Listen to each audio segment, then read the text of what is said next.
How you doing? I think we're done for the day.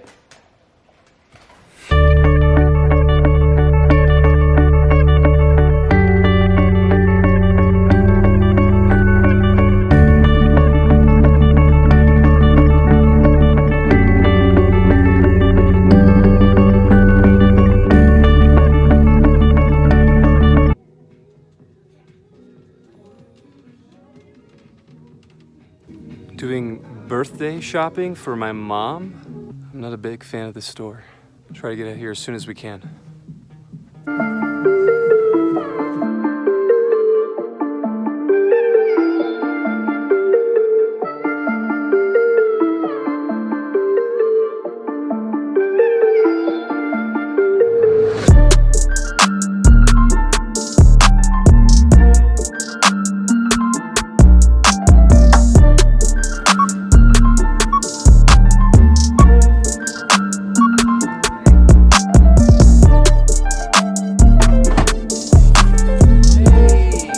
Whenever going to a store as a parent, it's always best to park close to where you can drop off the cart after you're done using it. Check this out. Look. See? It's right there.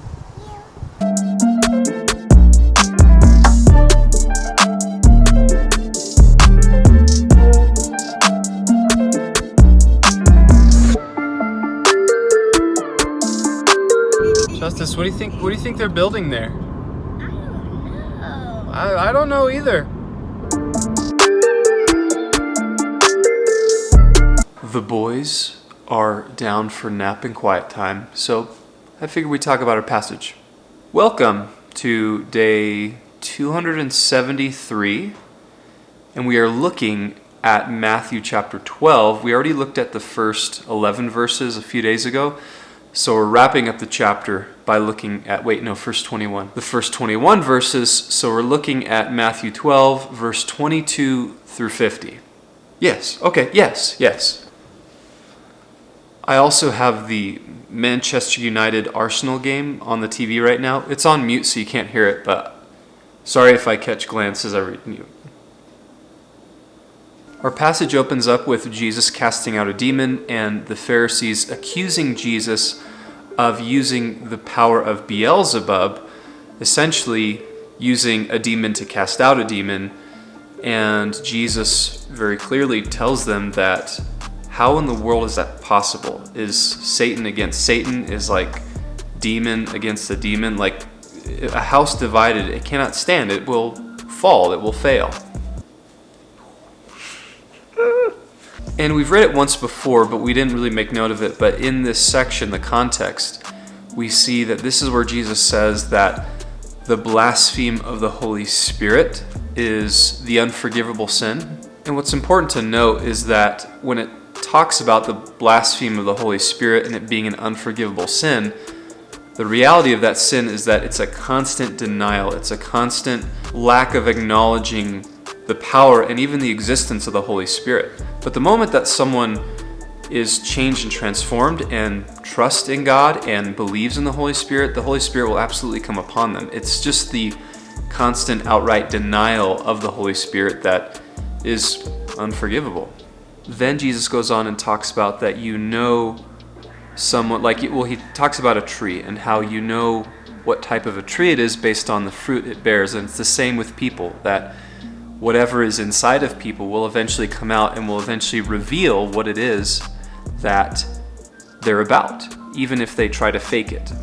Then he talks about the sign of Jonah. Just as Jonah was in the belly of the fish for 3 days, so too the Son of Man will be in the earth for 3 days and 3 nights. And he then says that because of this generation and them seeking a sign, and even still their lack of belief, that the generation of the Ninevites during that time, and even that of the queen who went to Solomon to seek his wisdom, that they testify against this generation because of their lack of belief. Then Jesus talks about the unclean spirit, how the unclean spirit will leave a host, but then will return back to that host, seeing that it's been put in order and cleansed, and bring his friends with him, basically. And Jesus' family is looking for him, and he tells them that, well, my family are those who do the will of my Father who is in heaven. The thing that, caught my attention, and to be honest, it just caught my attention. I'm really not quite sure how to apply it to my life for today, but is the absolutism or objectivity that Jesus presents in our text today. We live in a world that is so ready to say that what is objective is really what is subjective, meaning that we live in a relativistic world, that whatever someone believes for themselves, that is true, even if it is contrary to other things that might be true. Truth is subjective. And what we see Jesus talking about here in our passage is that is just not the case. Either you are with him or you're against him. And while very unpopular in our world today, it is something that we need to hold on to and believe and trust, that there are absolutes, there is objective truth, and Jesus is the one that is at the center.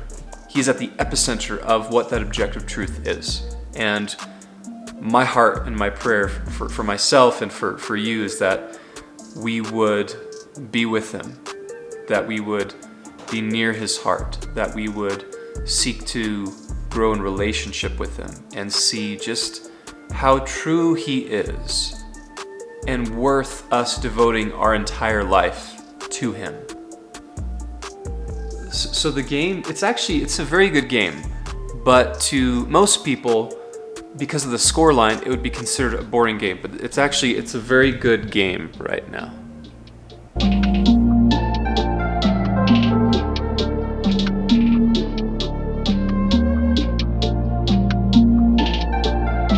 So my mom is traveling to Florida for work here very shortly, so I figure I get her some nice things for traveling.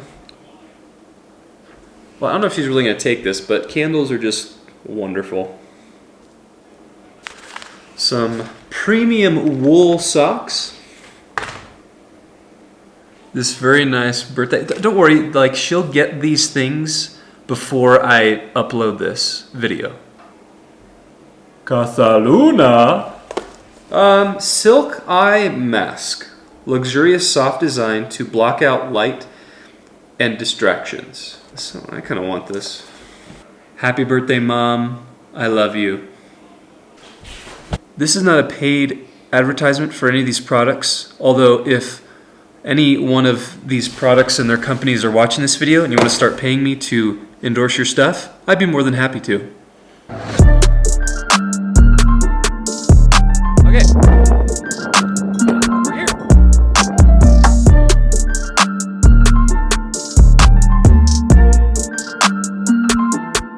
Hello.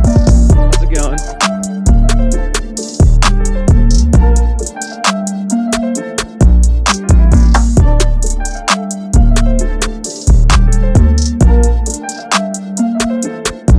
They're watching Snowy Day. This morning.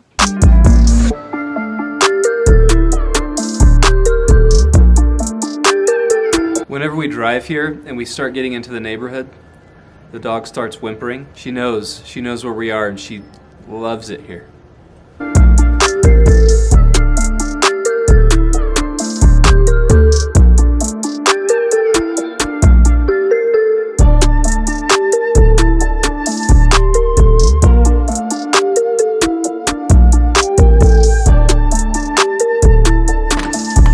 Oh, we're home. Time to get the little ones to bed.